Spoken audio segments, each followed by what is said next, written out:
రమేష్ వంట మాస్టర్ పని చేసేవాడు. చుట్టూ ఊళ్ళలో ఏ శుభకార్యం జరిగినా రమేష్ని పిలిచి వంటలు చేయించుకునేవారు. రమేష్ వంటలంటే చాలామంది తెగ ఇష్టపడేవారు. వంట పని చేయగా వచ్చిన డబ్బుతో తన తల్లి శారదమ్మకు, భార్య సరళకు ఏ ఇబ్బంది రాకుండా చూసుకునేవాడు రమేష్. అలా ఉండే రమేష్ ఒకరోజు, అమ్మా, నీకు కొత్త బట్టలు తెచ్చాను. ఇదిగో సరళ, నీకు కూడా కొత్త బట్టలు కొన్నాను, తీసుకో. ఇప్పుడివన్నీ ఎందుకురా? పండక్కి మాత్రమే కొత్త బట్టలు తెస్తే సరిపోతుంది కదా, ఇలా ప్రతి వారం కొత్త బట్టలు తీసుకొస్తావేంటి? అవునండి, డబ్బులు అనవసరంగా ఖర్చు చేయకండి. అసలే మనం అంతంత మాత్రంగానే ఉన్నాం. మీరు తీసుకొచ్చే డబ్బులు అస్సలు మిగలట్లేదు కదా. అవునరా, సరళ చెప్పేది నిజమే కదా. నువ్వు ఎంత సంపాదించినా డబ్బులు అస్సలు మిగలట్లేదు. అలా తెస్తున్నావు, ఇలా ఖర్చయిపోతున్నాయి. నేనేం చెయ్యనమ్మా, నాకు రోజు పని దొరుకుతుంది, కానీ చేసిన పనికి రావాల్సినంత డబ్బు రావట్లేదు.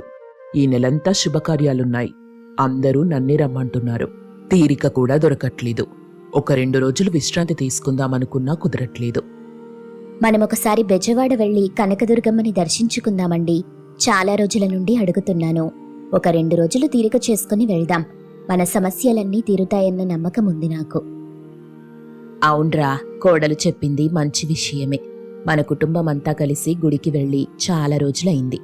ఇప్పటి వరకు అస్సలు ప్రయాణాలు కూడా చేయలేదు. నాకెందుకో కనకదుర్గమ్మని దర్శించుకుంటే అంతా మంచి జరుగుతుందని అనిపిస్తుంది. అలాగే అమ్మా, ఒక వారం రోజులు ఆగండి. ప్రయాణానికి డబ్బు కావాలి కదా. ఈ వారమంతా కష్టపడితే డబ్బులొస్తాయి. ఆ డబ్బుతో మనం గుడికెళ్ళొద్దాం అని చెప్పి రమేష్ తన పనికి బయలుదేరాడు. వారం రోజుల పాటు వంట పనికి వెళ్లి వచ్చిన డబ్బుల్ని తీసుకొచ్చి శారదమ్మకిచ్చాడు. అమ్మా, ప్రయాణానికి డబ్బులు సిద్ధం. 2 రోజులు సెలవు కూడా పెట్టాను. ఇక బయలుదేరుదాం.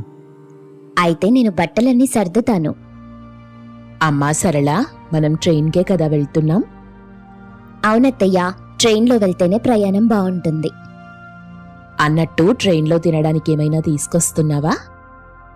అవి కూడా సిద్ధం చేశానత్తయ్యా, అన్నీ రెడీగా ఉన్నాయి. అలా శారదమ్మ, రమేష్, సరళ బెజవాడకి బయలుదేరారు. ట్రైన్ ప్రయాణం చాలా ఆహ్లాదకరంగా ఉంటుంది. అందుకే అందరూ సంతోషంగా ఉంటారు. ఎప్పుడూ వంట పని చేస్తూ కాలం గడిపే రమేష్ ఆ రోజు ట్రైన్ ప్రయాణంలో మరింత ఉత్సాహంగా అందరినీ నవ్విస్తుంటాడు. ఆహా, మనమంతా ఇలా నవ్వుకొని ఎన్ని రోజులైందిరా. ఉదయం వెళ్తే రాత్రికొస్తాం. నీకోసం 1000 కళ్ళతో ఎదురు చూస్తుంటుంది నీ భార్య. మీరిద్దరూ వేళకు భోజనం చేస్తున్నారా లేదా అని నేనిలా ఆలోచించడానికే సరిపోతుంది. ఇన్ని రోజులకు ఇలా కలిసి ఆనందంగా నవ్వుకుంటూ ప్రయాణిస్తున్నాం. అందుకే చాలా మంది పెద్దవాళ్ళు ప్రయాణాలు చేయాలని చెప్తుంటారత్తయ్యా. ప్రయాణాలనేవి బంధాల్ని కలపడమే కాదు, బాధల్ని కూడా తరిమి కొడతాయంట. బాలే చెప్పావు కోడలా. శారదమ్మ, సరళ, రమేష్ అలా సరదాగా మాట్లాడుకుంటూ ఉంటే అక్కడికి ట్రైన్లో ఇడ్లీ వడ అమ్మే రంగా వస్తాడు. ఇడ్లీ వడ కేవలం 20 రూపాయలే. వేడి వేడి ఇడ్లీ, రుచికరమైన వడ కేవలం 20 రూపాయలే. 20 రూపాయలే. అమ్మా, కావాలా? తీసుకుంటారా? అరే ఏంటయ్యా, ట్రైన్లో కూడా ఇలా అమ్ముతారా? ప్రయాణాలు చేసేవాళ్ళు తినాలి కదమ్మా. ఇవే కాదు, ఇంకా చాలా అమ్ముతారు. ఇలా అమ్మితే మీకెంతవరకు లాభం ఇస్తుందండి? నేను రోజంతా అమ్మను, ఒక్క పూట మాత్రమే అమ్ముతాను. ఇలా ఇడ్లీ వడ అమ్మితే నాకు రోజుకు 2000 నుండి 3000 వరకు ఆదాయం వస్తుంది. అంత డబ్బు వస్తుందా? తర్వాత మిగిలిన సమయంలో ఏం చేస్తావు? ఏముందమ్మా, ఒక్క పూట కష్టపడతాను. మిగిలిన సమయమంతా నా కుటుంబంతో జాలీగా గడుపుతాను. ఈ జీవితానికి ఇంకేం కావాలి చెప్పండి? ఎంత సంపాదించినా ఏం లాభం? కుటుంబంతో గడపడమే కదా అసలైన జీవితం. చాలా బాగా చెప్పావు రంగా. నేను కూడా వంట పని చేస్తాను. కాకపోతే శుభకార్యాలకు వెళ్ళి వంట చేసి సంపాదిస్తుంటాను.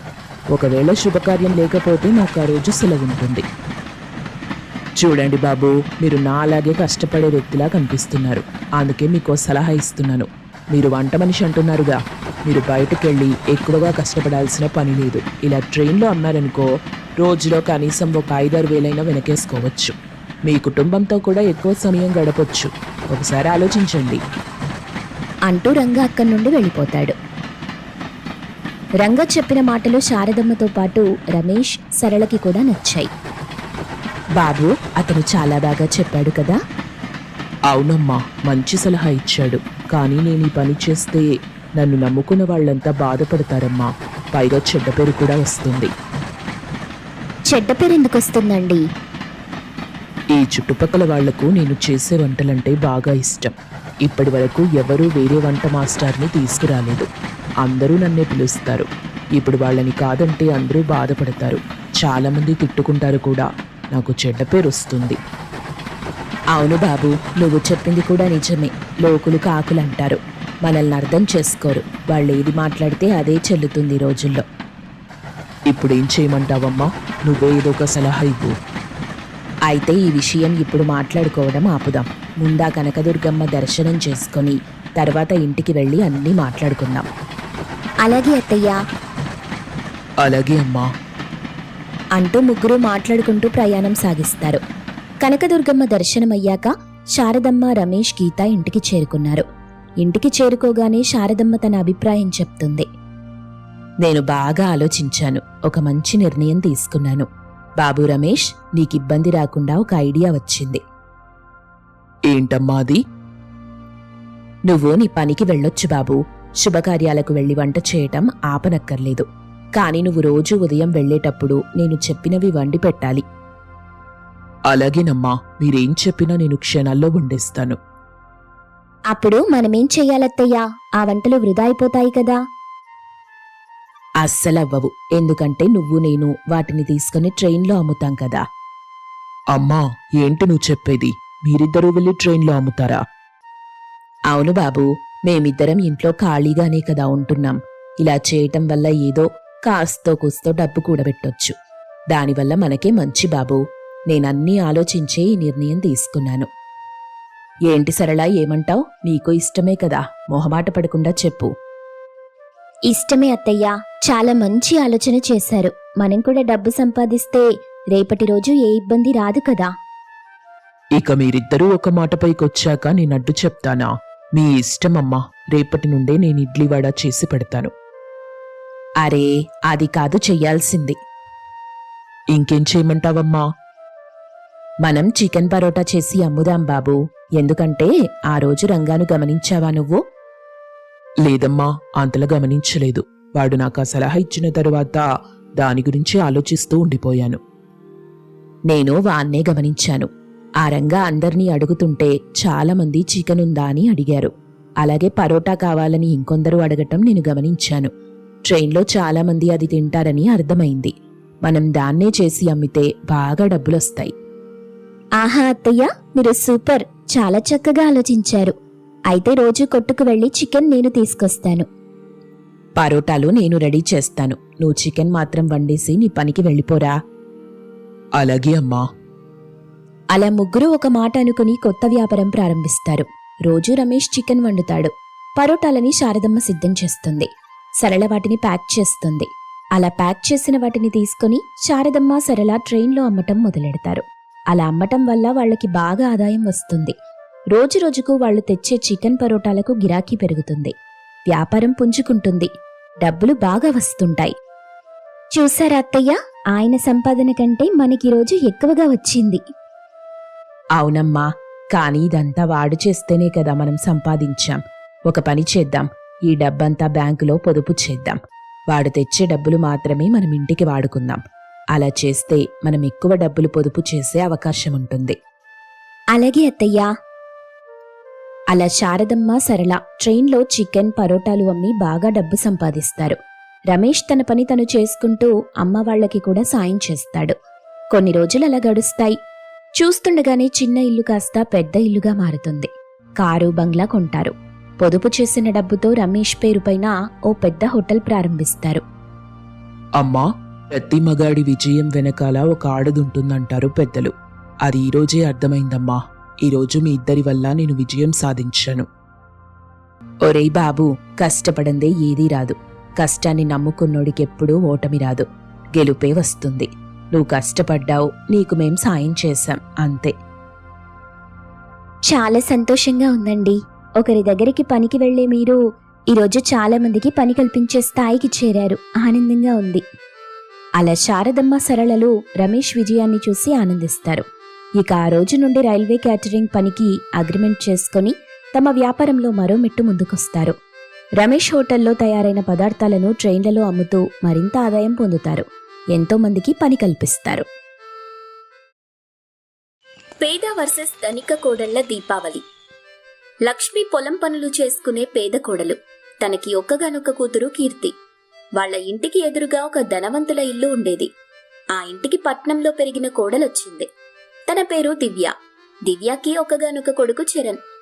దివ్యకి తను ధనవంతురాలనే పొగరుండేది. డబ్బులేని వాళ్లని చులకనగా చూసేది. ఒకరోజు కీర్తి ధనవంతుల ఇంటికి ఎదురుగా కూర్చుని చూస్తూ ఉంది. ఇంతలో అమ్మ బయటికి వచ్చి, అమ్మా కీర్తి, ఏంటిక్కడ కూర్చుని ఏదో ఆలోచిస్తున్నావు? ఏం లేదమ్మా, ఆ ఎదురింటి చరణ్ ఆడుకోవడానికి వస్తానన్నాడు, ఇంకా రాలేదే అని చూస్తున్నాను. కీర్తి వాళ్ళమ్మని చూసావు కదా, మనం పేదవాళ్లమని ఎంత చులకనగా చూస్తుందో. నువ్వు అబ్బాయితో ఆడుకోవటం ఆమె చూస్తే మనల్ని అవమానించి మాట్లాడుతుంది. నువ్వు ఊళ్ళో ఉన్న మిత్రులతో ఆడుకోవచ్చు కదమ్మా. కానీ చరణ్ అలా కాదమ్మా, మంచోడు. నన్ను అక్క అక్క అని సొంత తమ్ముడిలా పిలుస్తాడు. నాకు చరణ్తో ఆడుకోవడం అంటే చాలా ఇష్టం అని అంటూ ఉండగా ఇంతలో చరణ్ బయటికొచ్చాడు. సారీ అక్క, ఆలస్యమైంది. పద వెళ్ళి ఆడుకుందాం. అమ్మా, నేను అలా కొద్దిసేపు ఆడుకొని వస్తాను అని ఇద్దరూ పక్కనే ఉన్న మైదానంలో ఆడుకుంటూ ఉన్నారు. లక్ష్మి ఆడుకుంటున్న పిల్లల్ని చూస్తూ ఉంది. కొద్ది సమయం గడిచాక బయటికి వెళ్లిన దివ్య ఇంటికొచ్చి చరణ్ని చూసింది. కోపంగా వాళ్ల దగ్గరికి వెళ్లి, రేయ్ బుద్ధిలేని వెదవా, ఈ లేబర్ వాళ్లతో ఆడుకోకని చెప్పే కదా వెళ్ళాను. నీకింకెవరూ దొరకలేదా ఆడుకోవడానికి? ఇంకోసారి పేదవాళ్ల వెంట తిరిగితే కాళ్లు విరక్కొడతాను. ఏ కీర్తి, నీకైనా బుద్ధి లేదా? నీ అమ్మ కావాలని పంపిస్తుంది కదా, మా దగ్గర ఏదో ఒకటి లాక్కోవచ్చని అని అంటుంది. అది విన్న లక్ష్మి వెంటనే అక్కడికొచ్చి, ఎంత మేము పేదవాళ్లమైతే మీరలా మాట్లాడటం సభ్యత కాదు. ఎందుకు చిన్నపిల్లల మధ్య ఆ తేడాలు పెట్టి వాళ్ళని చెడగొడతారు? అందరూ సమానమే కదా. ఏటే సమానం? మీరెప్పుడూ మా కిందే. మీరు మేము ఎప్పటికీ సమానం కాదు. రారా, వీళ్లతో మాట్లాడితే మన పరువే పోతుంది అంటూ చరణ్ని ఇంటికి లాక్కెళ్లిపోయింది. అమ్మా, అక్క చాలా మంచిది. ఎందుకు ప్రతిసారి ఇలా చేస్తున్నావు? రేయ్, మనం డబ్బున్న వాళ్ళం కాబట్టి వాళ్ళు మనతో మంచిగానే ఉంటారు. మనం అతిచనం ఇవ్వకూడదు, మన స్టేటస్ పడిపోతుంది. లేదు, నేను నీ మాట వినను. నేను మర్యాదగా ఒకసారే చెప్తాను. నువ్వు నన్ను కాదని వాళ్లతో మాట్లాడినా, వెళ్లి ఆ పేద పిల్లలతో ఆడుకున్నా నిన్ను ఇంట్లో లేకుండా హాస్టల్లో పడేస్తాను అని అంటుంది. ఆ మాటకు చరణ్ భయపడి, అమ్మో, నేను హాస్టల్కి చచ్చినా వెళ్ళను, నీ మాటే వింటాను అంటూ చెప్తాడు. అలా కొద్ది రోజులు గడిచాయి. దీపావళి పండుగ వాతావరణం మొదలైంది. లక్ష్మితో కీర్తి ఇలా అంటుంది, అమ్మా, మనం ఈసారి ఎక్కువ టపాసులు పేల్చి ఆ ఎదురింటి ఆంటీతో సమానమని నిరూపిద్దామా? అలాంటివి బుద్ధి తక్కువ వాళ్లు చేస్తారు కీర్తి. మనకి ఎవ్వరితో పోటీ పడాల్సిన అవసరమే లేదు. కాలమే నిర్ణయిస్తుంది ఎవరు గొప్ప అనేది. మనం మన పరిస్థితులకు అనుకూలంగా నడుచుకోవాలి. ఒకరికి పోటీ పడాలని లేనిపోని ఖర్చులకి పోతే నష్టం జరిగేది మనకే అని కీర్తికి పరిస్థితులు అర్థమయ్యేలా వివరించింది. ఒక పక్క ధనికురాలైన దివ్య, ఆ ఎదురింటి పేద ముఖంది అందరూ సమానమే అంటుందా? అది ఎలా అవుతుందో నేను చూస్తాను. దీపావళికి 2 రోజుల ముందు నుండే నేను చేసే హడావిడేంటో చూపిస్తాను. అప్పుడు దానికే అర్థమవుతుంది తేడా ఏంటో అని అనుకుని పట్నం వెళ్లి చాలా టపాసులు తీసుకుని వచ్చింది. ఆ రోజు చీకటి పడగానే దివ్య టపాసులన్నీ బయటికి తెచ్చి, బాబు చరణ్, మనలాంటి ధనవంతులకు పండుగ 2 రోజుల ముందే మొదలవుతుంది. రా, వచ్చి టపాసులన్నీ పేల్చుకో అంటూ గట్టిగా లక్ష్మికి వినబడాలని చెప్తుంది. అది చూసిన కీర్తి వాళ్ళమ్మతో, అమ్మా, చాలా మంది 2 రోజుల ముందు నుండి టపాసులు పేల్చుతూ ఉన్నారు. నువ్వు టపాసులు తీసుకురావా? దీపావళి అంటే టపాసులు పేల్చటం కాదు, దీపాలు వెలిగించటం. కావాలంటే ఇవాల్టి నుండే దియాలు వెలిగించి అందంగా అలంకరిద్దాం పదా అంటూ తల్లి కూతుళ్లు వెళ్లి దీపాలు వెలిగించుకుంటూ ఉన్నారు. పేద కోడలు ఒకవైపు, ధనిక కోడలు మరోవైపు 2 రోజుల ముందు నుండే ఎవరికి తగిన స్థాయిలో వాళ్ళు దీపావళి పండుగని జరుపుకుంటున్నారు. ఇప్పటికైనా అర్థమైందనుకుంటాను తేడా అనేది ఉంటుందని అని లక్ష్మికి వినబడేలా మాట్లాడింది. లక్ష్మి మౌనంగా తన పని తను చేసుకుంటూ దీపాలు వెలిగిస్తూ ఉంది. దాంతో దివ్యకి కోపం వచ్చింది. ఇలా కాదు, ఇది భయపడేలా ఒక పని చేస్తాను. ఒక టపాసు పెడితే అదే పారిపోతుంది అనుకుని రోడ్డు అవతలకి దాటి టపాసు అంటించి అది ఎక్కడ త్వరగా పేలుతుందోనన్న కంగారులో వచ్చిపోయే వాహనాలు చూసుకోకుండా రోడ్డు దాటుతూ పరిగెత్తింది. ఇంతలో ఒక కారు వేగంగా వెళ్తూ దివ్యని ఢీకొట్టి వెళ్లిపోయింది. దీంతో దివ్య ఎగిరి రోడ్డు పక్కకి పడింది. అది చూసిన లక్ష్మి, కీర్తి, చరణ్ ఒక్కసారిగా భయపడిపోయారు. వెంటనే లక్ష్మి పరుగున వెళ్లి దివ్యని చేతిలోకి తీసుకుంది. తలకి బాగా గాయమై రక్తం పోతోంది. లక్ష్మి, దయచేసి నన్ను కాపాడు అంటూ వేడుకుంది. లక్ష్మి ఏమీ ఆలోచించకుండా తనని చేతుల మీద ఎత్తుకుని పరుగున ఊళ్ళో ఉన్న హాస్పిటల్కి తీసుకెళ్ళింది. బాగా రక్తం పోవడంతో లక్ష్మి తన రక్తాన్ని దివ్యకి దానం చేసింది. డాక్టర్ వెంటనే వైద్యం చేసి, ప్రాణాపాయం ఏమీ లేదు, అదృష్టం చాలా బాగుంది, సమయానికి లక్ష్మి రక్తం దానం చేసి ఇంకా మంచి పనైంది అని చెప్పి వెళ్లిపోయాడు డాక్టర్.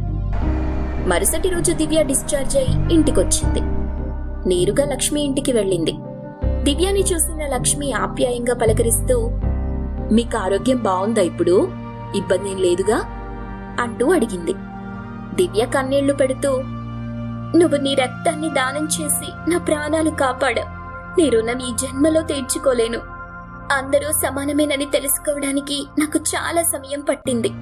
నిన్ను, నీ పరిస్థితుల్ని అవమానించి మాట్లాడినందుకు నన్ను క్షమించు లక్ష్మి అని చేతులు పట్టుకుని అడిగింది.